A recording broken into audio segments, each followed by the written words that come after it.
Okay, so we're obviously studying the book of Hebrews, and we've been in chapter 11 for quite a while now, because it's the Hall of Faith, and we've studied all of these characters here. And today we're jumping into Moses, which it says a good bit about Moses, so we'll probably do more with Moses next time. But today we're going to start with what it says in verse 23, where it says, By faith, Moses, when he was born, was hid 3 months of his parents because they saw he was a proper child and they were not afraid of the king's commandment. So, by faith, this chapter keeps telling us what these people did by faith, right? And here we have by faith Moses. So, well, what did Moses do? Well, he didn't really do anything in verse 23. He was just born. He wasn't personally born by his own faith, and he wasn't hid by his own faith. He was just born. But it's his parents, and it's his parents' faith that's being described here in verse 23, and what his parents did to Moses, in a sense, through faith. So this was not something Moses did actively. It's something that was done to Moses by the faith of his parents, because it says that they saw he was a proper child and they were not afraid of the king's commandment. Uh, so we've seen these signs for the past few years, faith over fear. I kind of like those. They're encouraging. And the whole idea that faith and fear are sort of antonyms of one another. If you're afraid, that's the opposite of having faith. If you have faith, you're not afraid. And so the parents, they did this by faith, and they were not afraid of the king's commandment. So let's take a look at the account of this in Exodus chapter 1. It says, The king of Egypt spake to the Hebrew midwives, of which the name was Shiphrah and the name of the other Puah. And he said, When you do the office of a midwife to the Hebrew women and see them upon the stools, if it be a son, ye shall kill him. But if it be a daughter, then she shall live. And Pharaoh charged all his people, saying, Every son that is born ye shall cast into the river, and every daughter ye shall save alive. So this is the king's commandment: kill all the baby boys that are Hebrew, because he's seeing the blessings of God. God knows how to bless his people, and the people of Israel are growing very strong, and he's afraid. So out of his fear, he's issued this commandment to kill all the baby boys. Well, we go to turn the page to chapter 2, and it says, There went a man of the house of Levi and took to wife a daughter of Levi, and the woman conceived and bare a son. And when she saw him that he was a goodly child, she hid him 3 months. Now, when she saw he was a goodly child, the word goodly here is a very generic adjective, just meaning good in just about any way something can be good. One of the ways that it means good is good looking, attractive, beautiful. And there's correspondence here. When the writer wrote Hebrews chapter 11, he puts specific things that connect specifically to the scriptures that he knew from Exodus chapter 2, because he said he was hid 3 months of his parents. That's what it said right here. She hid him 3 months. And it says, because they saw he was a proper child. And this is a Greek adjective, because Hebrews is written in Greek, where Exodus is not. And pretty much the same thing, but maybe even more of a likely context of being good looking. Um, and so we almost get the idea here that they took a look and said, well, this is a good looking boy. We can't kill him. We would kill him if he wasn't attractive. We'd go ahead and obey the king's commandment. Obviously, not the reality of what happened here. And, you know, uh, the old expression, somebody has a face that only a mother could love. The fact is, when a mother sees their baby, it does not matter what that child actually looks like. When she sees him, she sees a goodly child. She sees a proper child. She sees a good looking child. And so this is not because of what Moses actually looked like, it's because of the love that a mother has for her child. And that love drove her to disregard the king's commandment, and that love overcame any fear. And so Exodus chapter 2 doesn't mention anything about fear or not fear. It just says what they did. The writer of the book of Hebrews read Exodus chapter 2 and perceived they were not afraid. They weren't worried about it. Knowing that by saving this child alive, they put their own lives at risk, but they had no problem with that. They weren't, that didn't stop them. Now, I do want to point out, though, that what they did out of faith, what they did out of no fear, is that they hid the child. So, but they were not afraid. The Bible tells us they were not afraid, but they hid the child. That seems like something you do because you're afraid, that you hide what's going on. But in this case, this is an example that it was not fear, it's just wisdom. They're just doing what should be done. They're just being practical. It's not a matter of being afraid, but it's a matter of just doing, okay, well, this is what the circumstances call for. We have faith and we believe God and we have no fear of these consequences, but that doesn't mean that we're going to be foolish. Just because we're not afraid doesn't mean that we have to do something that's stupid. And I want to bring us to 2 Timothy chapter 1. It says, I put thee in remembrance that thou stir up the gift of God, which is in thee by the putting on of my hands, which that's a reference to the infilling of God's Spirit, the baptism of the Holy Ghost. And when you've got that gift inside of you, you can stir it up. Why? For God has not given us the spirit of fear, but of power and of love and of a sound mind. And we're seeing that in operation here with Moses's parents. They're not afraid of the king's commandment. They're not afraid of the potential consequences. They have the power to follow the leading of God and not the trend of the world. They're driven by love that they have for their son, but they're still operating with a sound mind and not just being foolish, but being wise in how they're handling the situation. Okay, so here's Hebrews 11:23 telling us what Moses's parents did, but it's saying by faith Moses. Now we continue in the chapter with more about Moses. Here's where Moses gets old enough. He's come to years. So now he's doing his own things, making his own decisions. And it says, by faith, Moses, when he was come to years, refused to be called the son of Pharaoh's daughter, choosing rather to suffer affliction with the people of God than to enjoy the pleasures of sin for a season, esteeming the reproach of Christ greater riches than the treasures in Egypt, for he had respect unto the recompense of the reward. Now, Moses' parents had no fear of the king's commandment. They were not afraid of the consequences of their actions disobeying him.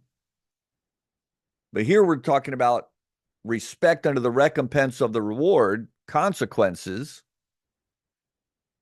So understanding that whatever consequences could come my way by any power of this earth, the consequences, good or bad, those that come from God supersede and are much more to be respected, which you could also say feared, respected, than anything that comes from any source on this earth. So we don't have respect unto the recompense of the reward of things on this earth at least not above the respect that we have for the recompense of reward that comes from God. So whether that be obeying God to receive his blessings or disobeying God to receive the opposite. We're going to put that above anything that we face in on this earth because those rewards are much greater than what we might encounter on this earth. But that doesn't mean we have to be foolish. And it doesn't mean we have to just throw all good sense out of our mind as we take action. We don't have to be overly cavalier. We can be wise in the process. Well, what did Moses do? By faith, he forsook Egypt, not fearing the wrath of the king, for he endured as seeing him who is invisible. I want to really get some context to this in a minute. The first thing, though, I'm going to just point out, like father, like son here, like parents, like Moses, they've started the trend of being not afraid and of operating by faith. That's the first thing they did with Moses in his life, was to make decisions about Moses based on faith and being not afraid of the king's commandment.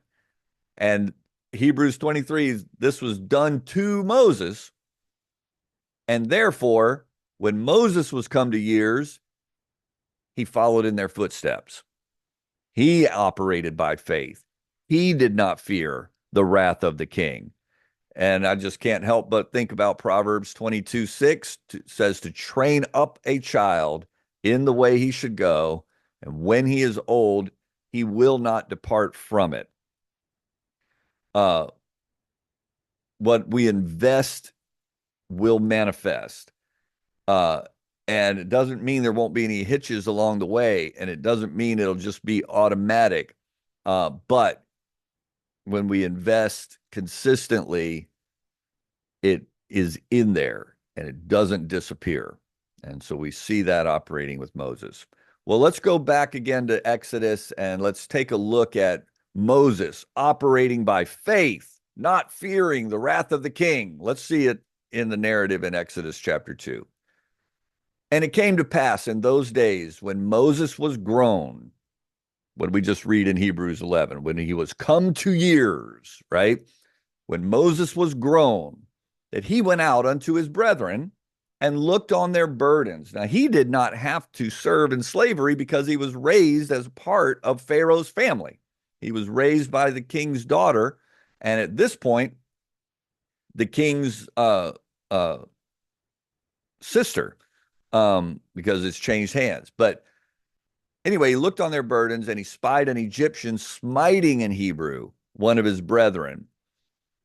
And he looked this way and that way. And when he saw that there was no man, he slew the Egyptian and hid him in the sand. There we go. That's operating by faith and not fear. He's not afraid.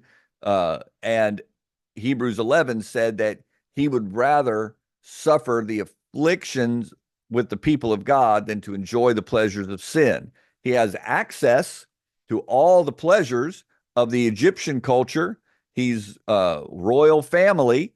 He can have as much wealth and anything he wants, and he's identifying himself with his Hebrew brothers and sisters more than identifying himself with those that he grew up with in the palace or whatever. And he's on the side of the Hebrews in his own mind and his own heart. So when he saw this injustice, he stood up against it, not operating by fear. And you can really kind of even perceive that, or you can, see in this story that Moses had a sense of his destiny. Moses was to be the leader, the deliverer, to bring the people of God out of from under the oppression of Egypt. And it just seems that he just felt that inside himself that this is what he's going to do. And so here he's doing it on this little tiny scale one of his brethren being being hit by one Egyptian, and so he kills that one Egyptian and he hides him in the sand. Okay, verse 13, he went out the second day, and behold, two men of the Hebrews strove together. Now he's not going to go kill one of them. Instead, he says to them that did the wrong, wherefore smitest thou thy fellow? Let's talk some sense into you here. We need to bind together. We need to be a unified people so that God can do what he wants to do. And he said, who made thee a prince and a judge over us? Intendest thou to kill me as thou killedst the Egyptian? And Moses feared and said, surely this thing is known. They know about what I did. The Hebrew that was there must have told people this word gets around and it's going to get around. But Moses feared. And then verse 15 says, now when Pharaoh heard this thing, he sought to slay Moses. But Moses fled from the face of Pharaoh and dwelt in the land of Midian, and he sat down by a well. Well, Hebrews told us that he didn't fear. It specifically said he was not afraid. And here it specifically says the exact opposite, that he did fear and he ran away because of it. He didn't buck up and stand up to Pharaoh and say, you can't kill me. I'm the child of God. He ran away in fear, not just in wisdom, in fear. Well, Ezekiel the prophet revealed a really important principle of how God works. In chapter 33, verse 13, he says, when I shall say to the righteous that he shall surely live, if he trust in his own righteousness and then commit iniquity, all his righteousnesses shall not be remembered. But for his iniquity that he has committed, he shall die for it. Again, when I say unto the wicked, thou shalt surely die, if he turn from his sin and do that which is lawful and right, if the wicked restore the pledge, give again that he hath robbed, walk in the statutes of life, without committing iniquity, he shall surely live, he shall not die. None of his sins that he hath committed shall be mentioned unto him. He hath done that which is lawful and right. He shall surely live. So human beings are not simple. We're complex. We're complicated. And we can't really be completely defined with polar adjectives. We generally have both sides of pretty much any polar characteristic. Most of us have both sides, at least to an extent. But this principle that we see Ezekiel talking about here, now he's talking specifically about righteousness and wickedness, righteousness and sin. But the principle is also reflected here in Matthew 22:32, where Jesus is quoting the Old Testament saying, I am the God of Abraham and the God of Isaac and the God of Jacob. And then Jesus draws from that and says, God is not God of the dead, but of the living. I'm going to change the phrasing a little bit to what is reflected in both of these passages. God is not God of the past, but of the present. And in Ezekiel 33, the man that started out righteous and was righteous for however long, if he forsakes that and commits iniquity, I'm going to operate by where he's at the moment, not by his past. But that was sinful. If he turns away from that, I'm going to address him on that basis, not on his past. God is not a God of the past, but a God of the present. And as long as we're living, we have constant second chances. You know, the Bible tells us that the mercies of God are new every morning. Um, there's also a description, I think it's also in Ezekiel, of the rebuilding of the temple. And what, the context is that it's pretty meager seeming uh, effort for a big task. But the prophets says, don't despise the small beginning, because it's about the direction to end up where it needs to end up. Turning, even if it seems small, and it seems like, well, the past is just mountains of past record. If we get a fresh start today to turn away from that and to turn in the right direction, or if we have mountains of good stuff in our past, we get an opportunity today to turn away from that, or opportunity to once again choose right. And God's a God of the present. He's a God of today. And we need to make those choices today. And we can walk away from our past today. So, in the case of Moses, there was a very important key word in Hebrews 11, what was it, verse 25, that said he endured. So he went through a time where he was acting on the basis of fear. But remember, Second Timothy, when it tells us that God has not given us the spirit of fear, but of power and of love and of a sound mind, it also encourages us to stir up the gift of God.